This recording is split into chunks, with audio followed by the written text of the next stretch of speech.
Apparently, all of her attempts at seduction were part of the plan, so that when the time finally came to subjugate him, he would find it hard to attack her. The Saintess is shocked when she realizes that Seok is actually right. Seok continues by saying he is aware that the mage and knight are just like her. It turns out that the knight has already received a national treasure from the Emperor, which is a reward for after he kills Seok. Apparently, the Emperor was scared that Seok was going to take his throne.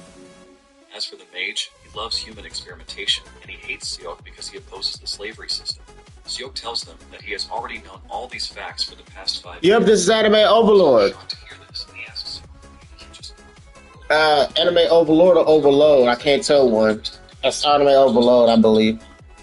Apparently 20 years ago, in the year 2005, Seok was an ordinary 20-year-old office worker until he was transported into this world by a goddess. The goddess tells Seok that he is being transported into this world to save it. By the time Seok arrived in this world, he realized that it was a hellhole. Seok tried everything he could to return home, but the goddess tells him that he has to defeat the monsters and save the world. Since there was only one way to get back to Earth, Seok started training to fight against monsters. Narrating just how messed up this world was, he once rescued a child from the battlefield. But the soldiers won't let him into the village. They tell him to let the boy die because it appears that he is about to. This turned out to be a day in the world that would choose to abandon him rather than rescue him. As if this isn't worse enough, their whack levels of medicine and hygiene makes things even worse. At one point, they even amputated the soldier's leg for a simple infection. Even though he managed to get the child into the village, Seok faced another problem, which was the religious beliefs. The religious leaders in the village assumed that the child was able to survive because a demon possessed him. They suggested that they exorcise him with fire, since they were already carrying out an exorcism. As if it is nothing, the dudes are burning away people like firemen. Seok is totally left in shock because he can't believe that he managed to find himself in a world with no concept of human beings. With this, Seok managed to survive for the next 20 years, and now he has finally defeated the monster to save the world. Seok is relieved that it is finally over, and the knight prepares to attack Seok, telling him that he is glad that he knows that they can't let him live. Seok turns to the dude, letting him know that he really hates the world. At this point, even the knight knows that he doesn't really have what it takes to fight Seok. He realizes that they basically created a monster to tame another monster. Just then, Seok looks into the sky and screams out to the goddess, telling her to keep her promise because he already saved the world, just like she said. Suddenly, the sky opens up and the goddess appears, commending him for enduring so much. However, Seok is not ready for her accolades and reminds her of her promise to send him back to Earth. The goddess asks Seok if he really does need this power, even though he has gained so much power to even be a threat to her. She lets him know that if he returns to Earth, he has as a hero only if he wants. Seok tells the goddess to stop messing around because he is sure she's in the when the goddess agrees with him, saying the world no longer needs a monster. However, she asks him if he won't regret his decision for him. Seok tells her the only thing he desires is to return to the world he once knew. Seok is already tired of this world and is taking pure hell, and the goddess grants his wish. Like Seok, the goddess tells Seok that his physical body on Earth has perished, which is why she is going to place his soul into a new vessel. Seok is shocked to tell this, and he asks the goddess who he is going to be. The goddess lets him know that she cannot explain him in detail, but she lets him know that it is a body fated for a wretched end, and thus she is pretty sure that he is going to survive, because that is what he is good at. Seok tells the goddess that he doesn't really care, because as long as he returns to Earth, he will surely survive compared to what he has faced in his trash world. Soon afterward, Seok opens his eyes in his new body, and he is now in the year 2025. It turns out that he has entered the body of a civilian named Chanseok. Seok stands up from the bed with the relief that he no longer has to see the traitors who want to kill him. He then spots a mirror in the room, and he walks up to the mirror to check out his new appearance. This is when it finally dawns on him that he is back on Earth. He looks around the room to see that there is only water for him to use, unlike in the trash world where he was coming from. Even fire is easy to make instead of chopping wood like a maniac. Seok celebrates because this is what he has been missing, and he even finds a box of chicken on the table. Without hesitation, he grabs the chicken, and just a taste of it sends him crazy with excitement. He cries tears of joy as he can finally taste food again after so many years of hell. While he is celebrating his arrival on Earth, he fails to notice a bright red light appearing in the middle of the street. Since Earth is currently in the year 2025, he realizes that this world and the world where he was taken follow the same time flow. However, he is not really concerned about this because no matter how difficult and hard the Earth is, he believes that it will never be as bad as the other world from which he just came back. After he is done eating, Seok steps into the bathroom to have a warm shower and enjoy the benefits of technology with the AC afterwards.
Stare into the clear sky, trying to take in everything as best. He is thinking of what to do with his life when an ugly-looking monster appears on the window, staring down at Seok. Seok screams out in fear, wondering what he is looking at. Just then, a public announcement goes through the area, telling all residents that a corrosion rift is appearing in the apartment complex. Seok is totally confused about what they are talking about on the PA system. The announcer continues by urging all residents to evacuate to the underground shelter. Seok remains startled until he notices that the entire window is covered in monsters that are trying to get into the house. Seok snaps into reality when the window breaks, and the monsters make their way into the building. Seok makes a run for it, while wondering what the monsters are as they chase him. Seok's smartness saves him as he leaps through a window and hides on the ledge to wait for the monsters to pass by. Once they are gone, he climbs back and makes a sigh of relief that he has finally lost the monsters. Suddenly, he spots a kid in the distance, and he rushes over to the young lad, asking him what he is doing in such a dangerous place. He suggests that they rush back to the shelter. The kid is more concerned about the monster that he saw earlier because he is interested in killing it. He asks Seok if he is interested in coming with him. Seok stares at him in disgust, wondering what the hell the dude is saying. It turns out that Earth has been this way for 13 years. Since the kid is refusing to go to the shelter, Seok has no choice but to follow him, and he ends up tagging along with the kid. The kid then explains to him that a corrosion rift is an opening where monsters come out from, and no one knows why they form or when and where they will appear. After hearing this, Seok starts to think about how he went through hell in the other world just to return to Earth to find it in a horrible state too. The kid is surprised that he has to explain things to Seok, and he asks him why he doesn't know. Seok lies that he was living in America, but this only stirs up another controversy since people can't cross over from the US to Korea. The kid stares at Seok in such a confusing way because he has no idea what he's even talking about. Seok manages to change the topic of discussion away from himself when he asks the kid about the hunter he said he likes.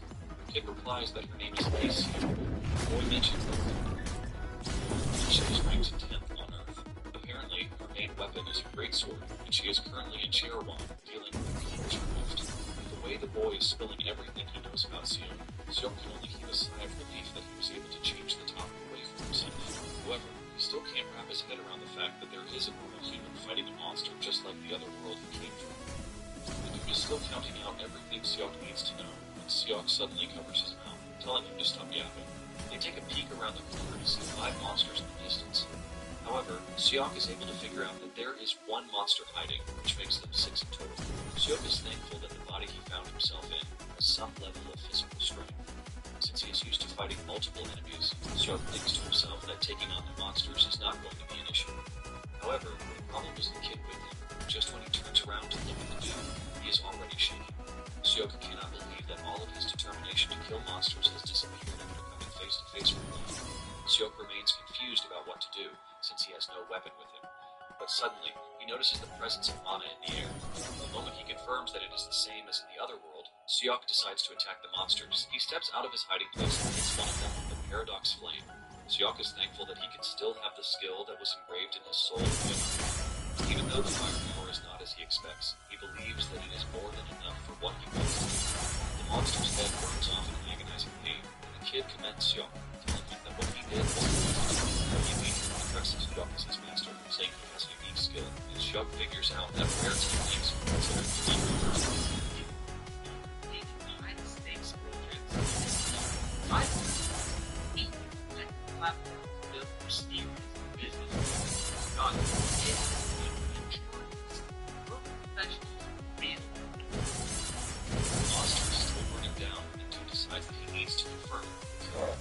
He rushes over to where the flame is collected, while Seok tries to warn him not to get near the flames until the target is dead. Just as he is about to get hurt, Seok steps in like Superman, blocking the flames with his own hands, getting prepared for the process. Seok urges the kid to stop watching things online because reality is apparently different from movies. Seok then borrows the staff that he is holding, using it to cut down the monsters lunging toward them. Seok does this so efficiently as if he's using a real sword, leaving the boy totally amazed by what he is watching. He commends Seok, asking if he uses them. Seok, on the other hand, is not exactly confused with how his new life started, because he is basically back to the life he was trying to escape from.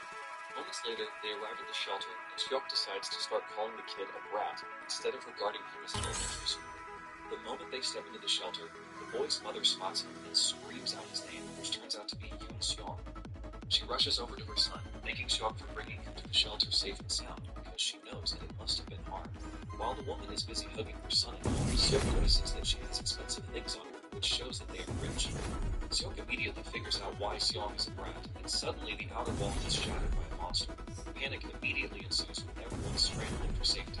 They can't believe that the outer wall was demolished, and while everyone is running away, Seong calls Seok to follow her. However, Seok stands there in anger because he can't believe that all he wanted was to return to the human world, but he is somehow getting messed with. Anger brews in his body as he wonders if he is asking for too much. He stares at his colleague while saving Seong, before calling him by the name he gave him, which is Brat. Seok asks him why he is trying to turns he is obviously rich. Seok knows that the two are just making him uncomfortable. He doesn't know. Just then, Seong feels the same truth, how he lost his father to a monster. The corrosion rift opened up in the underground bunker where they were holed up. They all believed that they were safe, but this was the very way that Seong realized the harsh truth that nowhere on the planet is safe. Seong says he might not be strong yet, but he plans to become the strongest enough to get rid of all the corrosion rifts so he can save the world. Seong says this with all determination and tells Seok that he might sound stupid, but Seok cuts him off, telling him that he is actually going to become a great hunter. However, he shocks him by telling him that he won't be able to save the world. Seong's mother is already panicking, and she tells her son that it is time for them to leave. Seong is hesitant because Seok is still standing in front of the monster. Suddenly, they see a bright light behind them, and they turn around. They are shocked to see that Seok has already taken down the monster with his weapons. Seok lets Seong know that he won't be able to save the world because he would have saved it already. With a smile on his face, Seok tells Seong that saving the world is not for someone who has done it before. After everything had settled down, Seok and Seong was going to save the world and suddenly retired to his apartment to play video games and eat junk. Even though he confidently told everyone that he is going to save the world, that confidence didn't last very long because he laughed in his life, as he has video games to play. In addition to this, Seok doesn't think he is evil because there are other people who fought to save the world. Just then, Seok picks up his phone and looks at the news. This is when Taylor hits him that he has already spent all of his termination pay. But he lost his job at the company of Vanguard. And Conte wants to do a job now that he has run out of money. He has already told me that this is hard because there is no availability of normal jobs, thanks to the constant appearance of corrosion rates. In fact, most companies are already going out of business. Seok totally confused about what to do. He's lying on his bed in frustration when a notification pops up on his phone about hunter recruitment. Since he already has experience in this work, Seok heads to the Hunter Association. Upon entering the list, he finds a few people who are there meeting with hunters. Seok hears two guys talking about how the selection process is nothing but a formality because what one needs to do in recent times to be selected is to show a skill. Everything seems to be going on normally. That's when Sion shows up in the building, ultimately causing chaos in the dance. The candidates are all happy to see her because they already thought she wouldn't be available since she went to Cheorwon to subjugate a corrosion rift. The candidates conclude that the Genovese squad must have sent Sion out personally to scout for the best among the candidates, but this begs the question of who they are there for. It turns out that it is a candidate named Han Sanga, who is an academy graduate, and her awakened ability is electrokinesis. When Sion reads her file, she teases Sanga about her power, asking if she can charge batteries. Her assistant quickly reminds her that the girl is a hunter, not a power generator. He tells her that there are rumors that Sanga is skilled with her ability, which means she's going to be pretty useful. Sion's other assistant cuts in, saying hunting and corrosion rifts is real combat, and even though the candidates excel at the academy, there are many cases where they don't achieve great results in actual combat. Sion commends the dude for his ingenuity and commends him with the academy, while the other dude watches and discusses. Sion knows fully well that practice and real combat are completely different, which is why it is going to be difficult for academy students who have only had safe training to endure real combat. She believes that it is going to take a long time for Sanga to finally adapt. Moments later, the host shows up on the stage to welcome everyone to the arena. He tells them that the first match is about to begin, and Sion hopes that Sanga will raise her value enough to convince her. The host then tells everyone that the first candidate is an interesting one because he is a civilian who is not even from the Hunter Academy, which is quite unusual. The host is curious to know what kind of guts Sion has to stand on the stage, and by calling out Sion's name, he is introduced to the crowd. His opponent also steps onto the stage, and the host announces the rules of the match. He lets them know that personal weapons other than the ones provided for them by the association are not allowed. In addition, Yellow. the match races bait. Deep down, Siak is just concerned about saving the world while eating well and living his life the way he wants it. To do this, he figures out that the first step is to get good results in the tournament. Once everything is ready, the referee starts the match, and Siak's opponent lights his sphere on fire, while mocking Siak that he is a crash rabbit who doesn't even know how to gather mana. The dude hasn't even done anything, but he mocks Siak, telling him to consider his loss an honor. He dashes towards Siak while boasting that he is the undefeated Spear Master of the Hunter Academy. Just then, the dude suddenly notices that he can't see where Siak is. Before he knows what is happening, Siak appears beside him and he punches him in the tummy, sending a wave of pain through his body. Siak doesn't stop there as he delivers an uppercut to the dude's head to knock him down. The dude crashes to his knees in pain while missing a few teeth. Siak is surprised that the dude is already down on the ground, and he was even holding back because he didn't want to hurt the guy. Siak just assumes that the dude is weakened, which is why he is weak, because he doesn't want to believe that this is just how weak hunters are. Meanwhile, Sion saw what Siak did, and she was blown away. She immediately whips out her tablet to conduct a background check on Siak. She finds out that he was just a regular guy working at a logistics company, and he doesn't even have mana in his body. One of Sion's assistants says Siak's punch might have been luck, but Sion gives him trash candy, which is basically telling him to shut his mouth. Sion lets them know that Siak is intentionally not accumulating mana. Back in the arena, Siak decides to end the fight once and for all, because he needs to show that he is competent. Siak then goes after his opponent, and the dude almost craps his pants when he sees Siak coming for him. Siak assures him that it is not going to be a fatal wound, so he doesn't have to worry. Even though he promised to go easy on the dude, Siak ends up knocking him out cold, ultimately getting the first win of the day. This leaves every official in shock. Sion notices that the other guilds are already contemplating what to do. However, Sion plans to make her move ahead of them so she can see what Siak is really made of. Sion stands up to leave, and when her colleagues ask her where she is going, she reveals that she has to go and see the association president. As the competition proceeds, Siak continues to take down his opponents relatively easily. Siak is disappointed at just how weak the supposedly new hunters are. He is not even using weapons against them, as he is busy beating them up with his bare fists. Siak is ultimately disappointed in whatever it is they are teaching them in the Hunter Academy because he hasn't even fought a single competent candidate.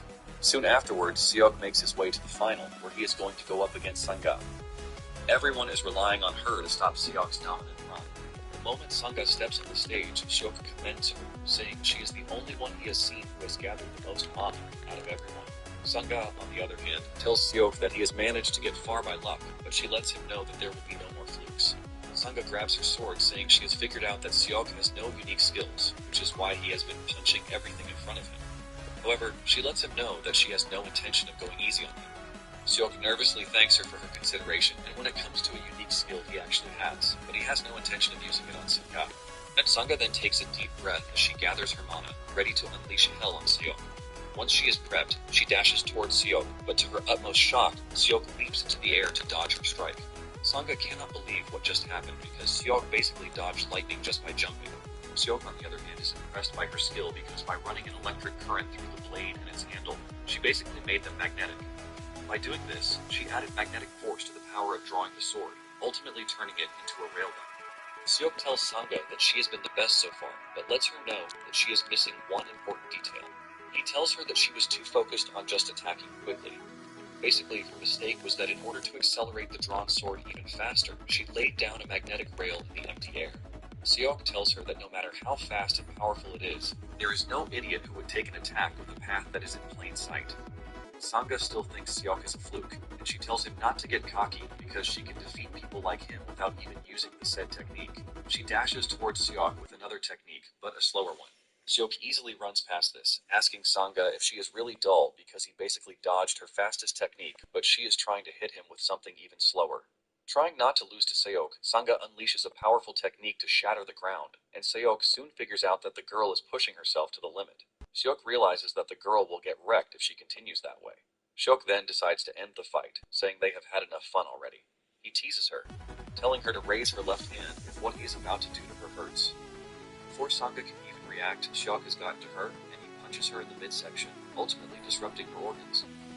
While she is still trying to understand what is happening, Seok finishes the fight with another punch that sends her flying into the distance. Sangha is knocked out, shocking everyone because they never expected Seok to overwhelm the top student of the academy. Seok turns around to leave the stage but suddenly notices that Sangha is raising her left hand. Seok remembers the joke he made when he told her to raise her left hand if it hurt, and he is surprised that she actually raised her hand. Before Seok can leave, the referee gets an important update, and he quickly announces that the tournament schedule has been changed. He tells Seok to take a short break, leaving Seok totally confused, since the fight should have been over already. The referee then announces something shocking, revealing that Seok and an active hunter are going to have a special match, leaving everyone shocked. It turns out that the active hunter has already been announced to the audience on the monitor, which is only available to them. The entire crowd goes crazy, and Seok figures out that the hunter must be really skilled. This hunter turns out to be none other than Seon, and Seok wonders if she is there to test his abilities. Your W-2 and file your taxes 100% free, plus get your biggest refund. Roughly 37% of filers qualify. Simple Form 1040 returns only. No schedule except for earned income tax credit, child tax credit, and student loan interest. File now.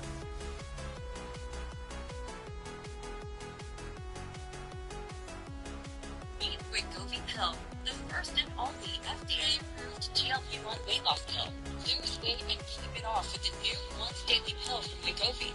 People taking Wegovy Pill lost over 30 pounds, and some lost over 47 pounds.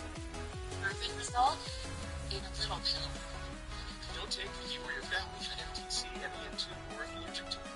Tell your provider if you plan to have surgery or a procedure or breastfeeding, pregnant, or planning. Stop taking and get medical help right away if you feel or swelling in your neck, severe stomach pain, or a serious allergic reaction. Serious side effects may include pancreas inflammation and gallbladder or severe stomach problems. Wegovy can cause low blood sugar in people with diabetes, especially if you take medicines for it. All your prescribers will experience vision changes or heart racing and rest. Side effects of nausea, vomiting, and diarrhea can lead to dehydration, which may cause kidney problems. With Wegovy, you can live lighter with less weight. Get started for a lower price. Ask your prescriber about Wegovy Pill today. Seon steps onto the stage with her greatsword, telling Seok that she has to fight him because there is no other way to confirm his skills. She introduces herself and the guild she is working for, while suggesting that Seok has a proper match with her. She lets Seok know that he is free to refuse the match because it is too sudden. From a closer look, Seok can see why Seon is ranked 10th in the world, because her composure and aura are something to behold. Even though he knows that he is going to have a hard time dealing with Seon in his current body, Seok doesn't mind, and he happily accepts the challenge. Seok suggests that they get the match started immediately, shocking the referee. Seok confidently reveals that he hasn't used up most of his stamina, so he is pretty good. Since he is looking to get the best possible result in the tournament, Seok concludes that fighting Seon would help him with this. Seok then grabs his spear, hoping to see if he can raise its value. 30 minutes into the fight, Seok is still standing, but he is already struggling against Seon's overwhelming power. Seok doesn't want to believe that he is going up against a woman with such a strong body. Nonetheless, he is able to push Seon back, and he even realizes that his speed has reduced when compared to the early stages of the fight. Seok can see openings while fighting Seon, but his body is not agile enough to exploit these openings. He is already sweating, and he looks really exhausted in just 30 minutes of going up against Seon. Seon then teases him, saying she was hoping for a good warm-up for the first time in a while, but she can't believe that Seok is already tired. Nonetheless, she is still impressed that Seok was able to last the number of minutes that he did, because she was already expecting him to fall off in the first 5 minutes. Seon then dashes towards Seok, hoping to finish the match. With Seon running towards him, Seok starts racking his brain on what to do. He realizes that he has no mana stored up, and even the mana in the air is sparse. Even though he was reluctant to use his unique skill, he realizes that he no longer has a choice, and just as Seon is about to reach him, he activates Paradox Flame.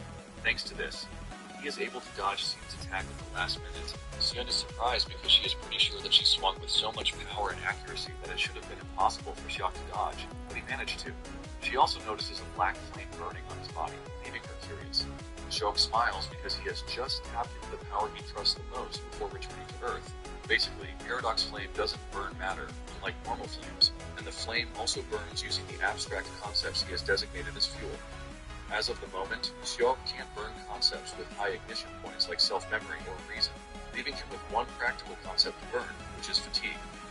Seok dashes towards Seon, and Seon can see that he has gotten even faster. Seok delivers a powerful strike that forces Seon to block How many? really hard. Wait, where's the trick? I'm confused.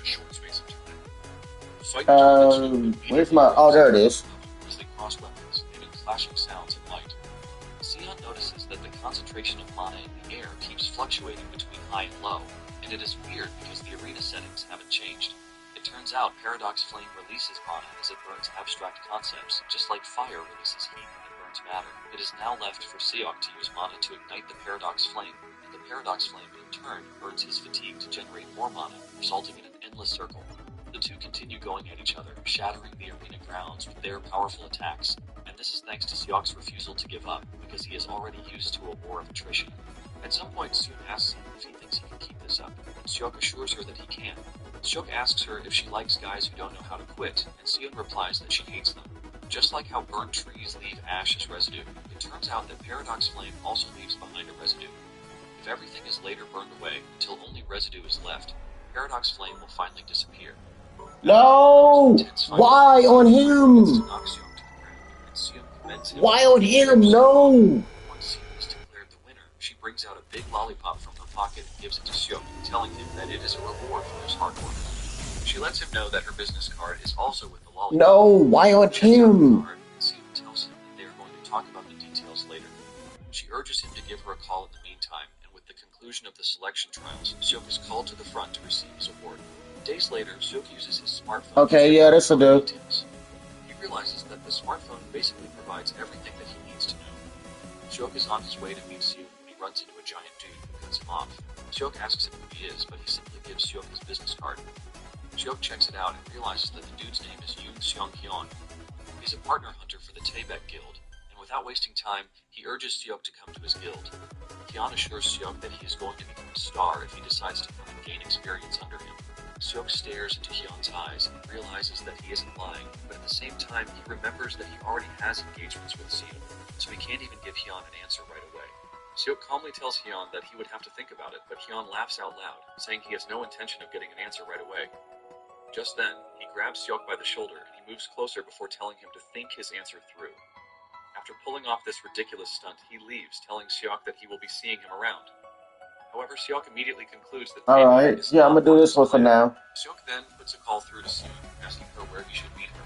Seon tells him to come to a place called the Hut, which is located on the second floor of the Hunter Association building. Moments later, Seok arrives at the Hut, which appears to be a cafe. Upon entering, Seon calls him over to her table, and seeing Seok's reaction, the lady asks him if there is something wrong. Seok reveals that a huge guy who goes by the name Hyun tried to recruit him. Seon is surprised that Hyun showed interest in Seok, and she lets him know that the other guilds would not dare to make an offer again. Seok asks Seon if this applies to Janabi too. Seon then reveals something shocking, telling Seok that she has no interest in recruiting him, leaving Seok to ask her why she would like to meet him. Seon tells Seok that she would like him to work as a freelancer without being affiliated to any guild. Seon tells Seok that Hyun would have most likely offered him a junior position. Seok is confused by this. He asks Seon what she means by junior position and a partner hunter. Since Seok isn't from the Hunter Academy, Seon explains that the ranks for hunters belonging to a guild are usually divided into three. There are juniors, seniors, and partners. The juniors and seniors belong to teams led by partner hunters, so they are essentially employees on a salary or wage. However, partner hunters have shares in the guild instead of a salary, and they share the net profits the guild earns. In simple terms, they might be seen as business owners. Apparently, the hunter who first established the guilds used law firms as a model. It turns out that one doesn't need to belong to a guild or go through the junior and senior ranks to become a partner hunter. Seok finally understands everything Seon is saying. Basically, if he becomes famous and achieves incredible results, the big guilds will automatically come running after him. Seon confirms this, and she happily gives Seok a candy, leaving the dude wondering why her weird ass is giving him candy. Seok then reminds Seon that he has no connections or anything, so it is going to be hard for him to get proper requests. Seon tells Okay, Seok so I that need she's this going for to help him Mar. with this I need that for aspect without Sasuke, anything. but don't. Seok is surprised, but at the same time understands why Seon would go to this length to help him out. Seon tells Seok that she just wants him to remember in the future that there was a guild called Janabi that helped him out when he was still unknown. In simple terms, Seon is helping Seok, so he